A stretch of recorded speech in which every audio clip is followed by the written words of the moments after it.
but it really came from me making the decision to be like, man, I'm cutting all ties from that shit. I don't care what a nigga think about me. Nigga call me a bitch ass nigga 100 million times. Yes. I don't care. Like I'm not even gonna feed into it. And you think I ain't had to have them uncomfortable conversations? You think nigga ain't told me I done left the hood and forgot about the hood and I'm a fuck nigga and I don't take care of niggas and I ain't the one bonding niggas out no more and paying for funerals? It's like, how many times I supposed to do for that shit? Do that shit. Like, what y'all want nigga to catch a Rico every time you niggas go to jail for a gun charge, a violent charge? You coming. I'm the one coming. Like, I'm the concierge or some shit. Never. Like, fuck no. Yeah, like, never ever. Yeah, like, and when I understood it that way, I'm like, bro, I gotta just go cold turkey. Like, I don't even care if a nigga can't even reach me. Like, for real, nigga can't even get me on the phone, like, at all. Because imagine telling somebody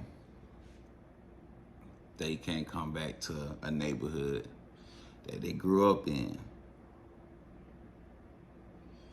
Imagine telling that somebody who made it out that hood, that is a somebody, that they can't come back. And then, when you look at it, it be seeming like it's coming from a bunch of entitled people who feeling like that person who made it out owes them something. Then it starts to look like it's a little bit of envy or hatred towards that person because he made it out. If y'all don't know what I'm talking about the J-Dog guy from Chicago and him speaking on rapper G Herbo. G Herbo did an interview where he said he was no longer bonding guys out, paying for all the funerals and all that stuff like that. Because he said at the end of the day, people gonna still say you haven't done anything, but not only that, he like, man, I'm not trying to catch a Rico, man. What I look like, the concierge, where every time something happen, I gotta come through, which is right. And there's nothing wrong with that, man. You know, when you've been thugging for so long doing certain things, you know, it gets old, man. And at the end of the day, man, it starts to feel like, man, people is a bunch of, inconsiderate, people who disloyal. How else you want to say that, man? You know, because it runs deep. It's a long line of, things, people feel, man, when you're coming up from these hoods and stuff like that, man. And imagine being that person saying that this guy that made it can't come back. And then like a week or two later, that guy that's been saying that the guy who made it out can't come back, ends up dead. Y'all already know how Chicago give it up. Y'all know how the rack is coming.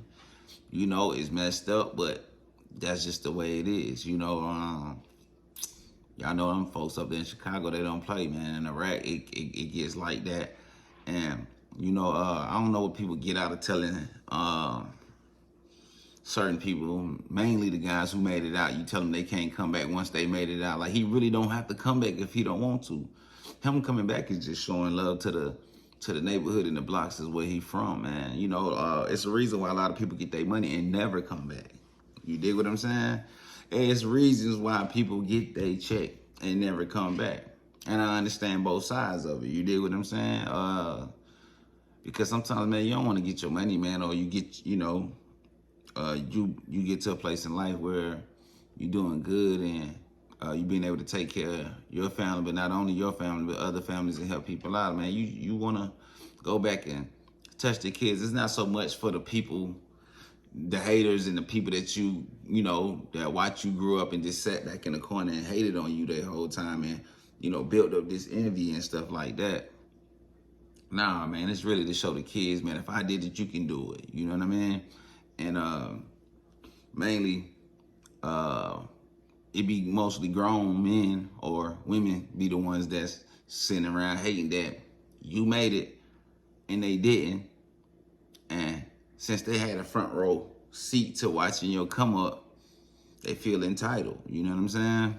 And then that's when you get all the guys or the people or the guy or that one person feeling like, yo, we gonna stab at him, or we're gonna, you know what I mean, take shots at him, try to threaten him and make him feel, you know, less than because he's made it out. But that don't always go right, man. A lot of times these dudes just want to go viral. A lot of times these dudes just want to make some money. And instead of saying, hey, give me a job, bro, hey, there's something I can do, man, that, you know what I mean, to get off these streets. Or if you don't want to do that and your pride is so far in the way, man, just come up with your own way to get up out the hood. You know what I mean? Come up with your own way. Because at the end of the day, man, if you was born in the hood, man, and then turn around and die in the hood, you ask me, that's where you wanted to go, man. That's where you felt you should be.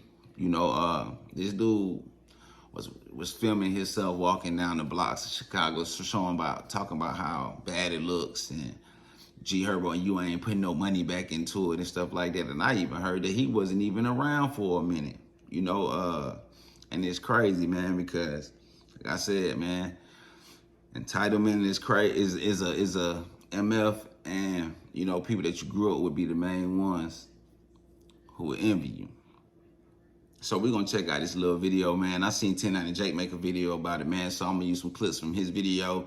Let y'all check it out. Let y'all hear a little backstory, man. And then we'll get right back to it. He no longer lives, but not everyone thinks the same. NLMB member J-Dog would take to Instagram bashing G Herbo. He'd say Herbo talks on the internet like he been with the shit, when the guys told him don't do shit since 2014. Basically trying to make the point that G Herbo was nothing more than a rapper.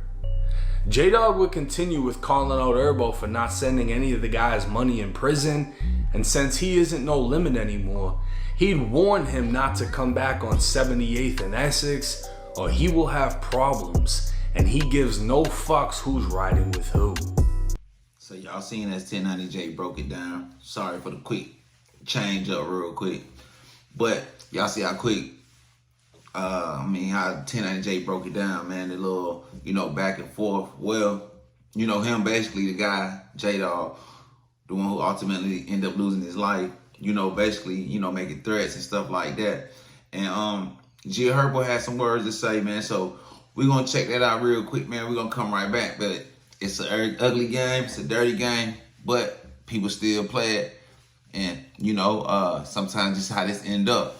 Not a slap, not a punch, not a rob, not a choke, not a shit. I got shot. Yeah, that was in my foot though, and I was back outside immediately after. I got jumped on 79th and Jeffrey on the bus stop when I was like 16 and had 0 scratches on me.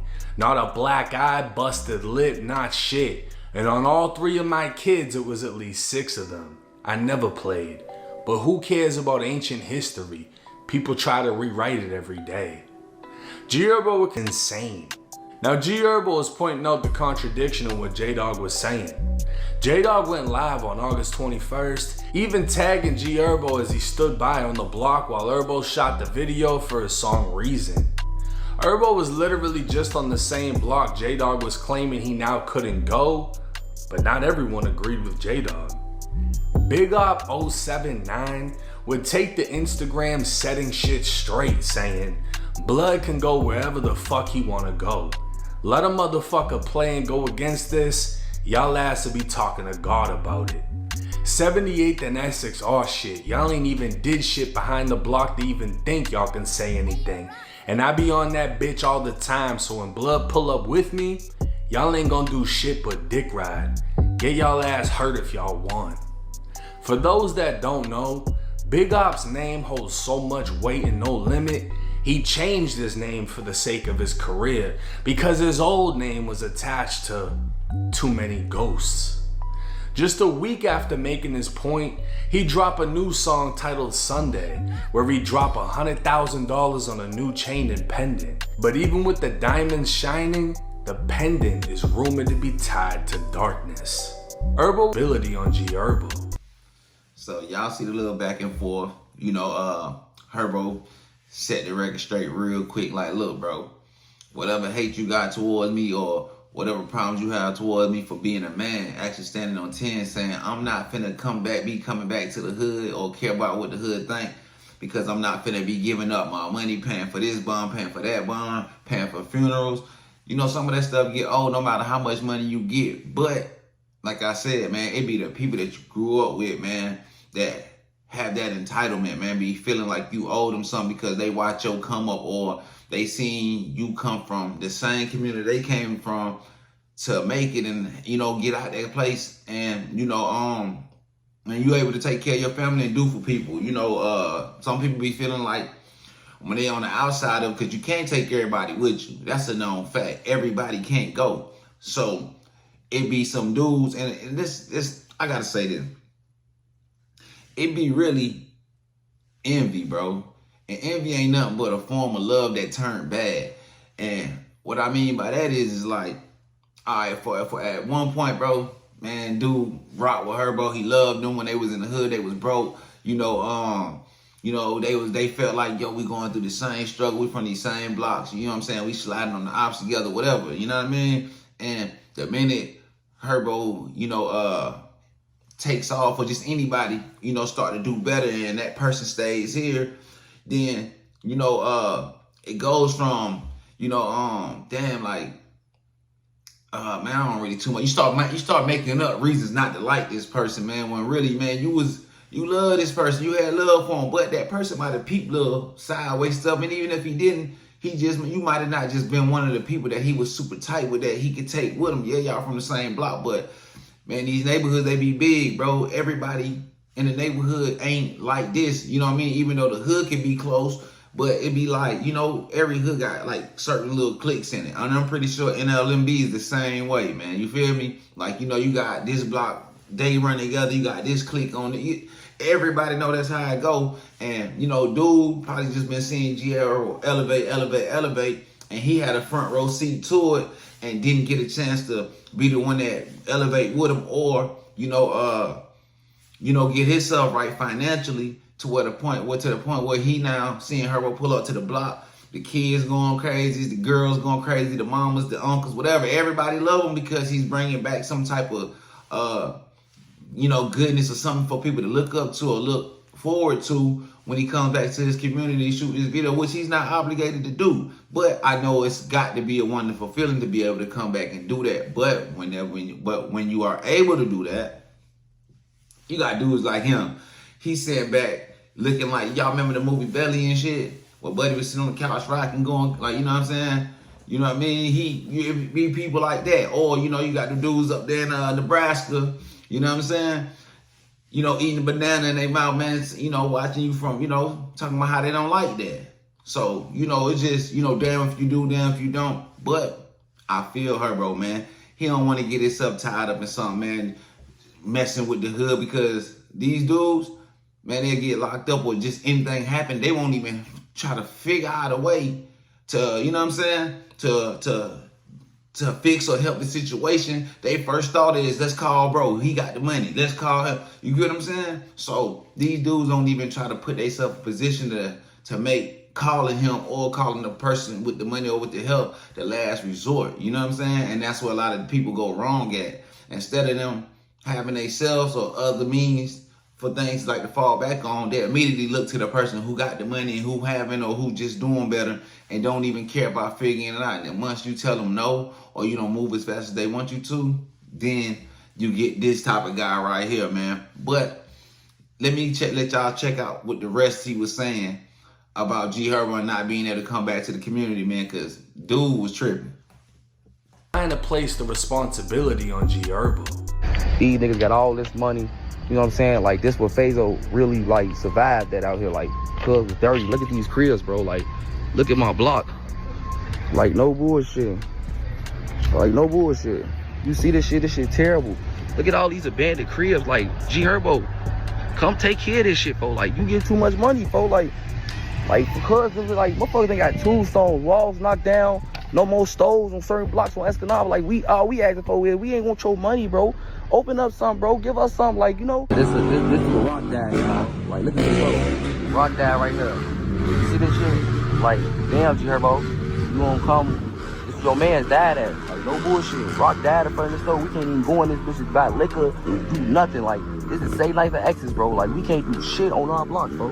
Like, I'm just taking y'all around the hood of what's going on and why I'm so like threw off when he say he doing all this when he can just open stores and don't gotta give us shit and we just come to the store ourselves and spend our money with you and you get them back in. Like, make it make sense. Turn though. Keep going.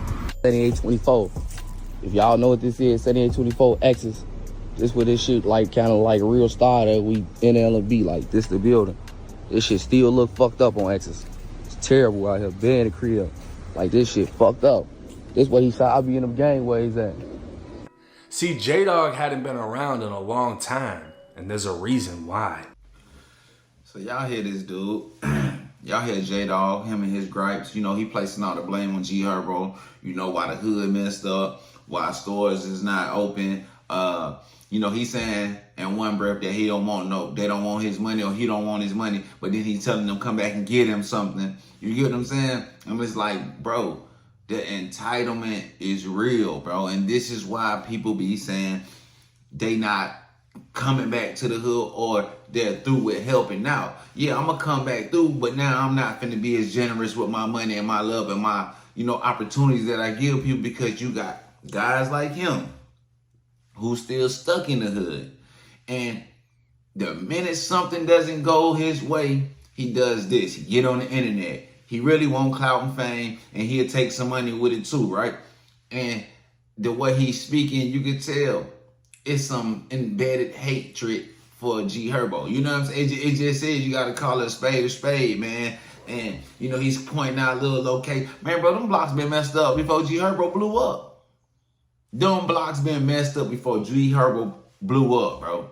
So for this dude to be feeling like G Herbo owed him or the neighborhood or something, man, listen, you obviously the guys that he took with him or ain't got with him, they doing fine and they not tripping. Y'all seen in the last clip where Buddy was just like, yo, anybody mess with Herbo, y'all, when he gonna come through the hood, and when he come through the hood and anybody touch him, y'all gonna get, yeah. So obviously, G Herbo definitely not sweating you because the hood is still vouching for him. So you just being one disgruntled homie is not gonna stop nothing, man. And it's just crazy because I think a week or two after the situation, that dude J-Dog ended up dead on that same street that he's telling G Herbo that he couldn't come back to. And the messed up thing about it is, by Buddy going to Instagram and making it seem like he got fake smoke with Herbo, it could be so easy for them people to try to wrap G Herbo up in this thing. You know what I'm saying? Just on the strip of this dude trying to go on the internet and act like he got a beef with G Herbo, and G Herbo probably absolutely, you know what I'm saying, don't even have like nothing to do with that. Just to keep it 100, you know what I mean? Everybody knows Chicago is a very violent place. You dig what I'm saying? And them same blocks that Buddy walking on and that hood that he's stuck in, since the ops see you walking this block trying to make threats to your homie, they go on offense. They go on offense and they catch you down. But I think he was shot with another dude. I don't know if the dude with him, you know what I'm saying, was unalive.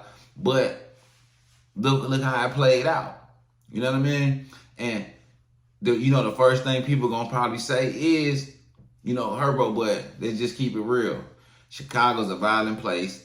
Herbo was from a big hood. On top of that, his hood is not one of the most loved hoods in Chicago. He's from a hood that been, you know, spanking stuff for a long time, from what the internet say, allegedly. And once they see J-Dog all on the internet, you know, having his rants about somebody not doing nothing for him, these dudes slide through and get their target, man. But I just wanted to come through, speak on a little situation because it is crazy, man, on how them same guys that you call homies and you look out for and stuff like that be the main ones wanting to see you out the way, man, and want your spot in your position. And the minute that you don't do something for them, then you got guys like this getting on the internet, trying to spark up little fake beefs. Now they get clapped, and now I got you looking crazy because he got on the internet acting like he got some type of beef with you, man. You feel me? Or he might have not got over that time you slammed him back in the day and you end up posting that. Could be a lot of reasons why he got animosity towards you or whatever. But who knows, man? That was just my little quick take on that, man. You know, NLMB member / G Herbo ex-homie was unalive in Chicago, man. I think he might have rapped too a little bit, man. Was unalive in Chicago. Just a week or two after he goes public with saying G Herbo can't come back to that same neighborhood, and that be the same block that he get knocked out on, man. But thank y'all for watching this Melly World. Make sure y'all go ahead, like, comment, and subscribe, man, and I'll catch y'all on the next one. Chin up. Fuck that, nigga. If we go to prison for the rest of our life, whoop-de-doo. We go to prison, nigga. And we fight to get out this bitch. If we beat these folk, whoop-de-doo. We beat them. We go forward. That's how I go.